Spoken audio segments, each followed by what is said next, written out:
My name is Jeff Sturges, and we're in Eastern Market of Detroit, which is actually, I believe, one of the biggest outdoor and indoor farmers markets in the United States. Today we're actually teaching people how to solder as a promotion for Maker Faire, but also for the Makerspace program, where we're teaching young people how to make things in general.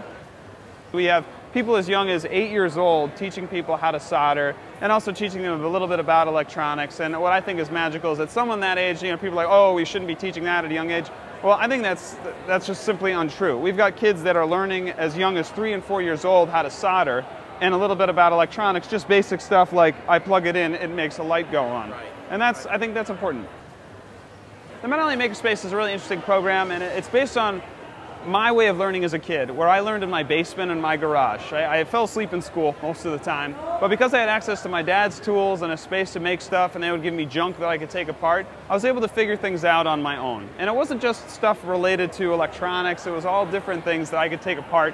And I think one thing I find very valuable is that helped me build confidence in doing things, and it helped me think of things in a very creative way and also solve problems. So it wasn't just about electronics, it was about making things and doing things and anything that I could think of after that. We occasionally do things on Sundays, but mostly it's actually on weekday afternoons during the school year and all day weekdays, or most weekdays, in this basement of a church. And we're teaching young people how to make things and how to fix things and how to break things. It's making stuff, fiddling around electronics, building something out of wood, building something out of metal. All of these things happening on place, not maybe at a really high level for each one, but at a very low level.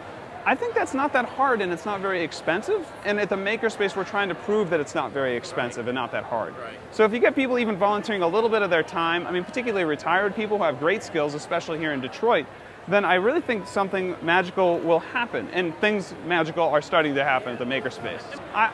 Personally, I just think it's important that we apply our knowledge with our hands and with our brains. And I think doing just messing with things and trial and error, fooling around and experimenting, I think is part of an important learning process.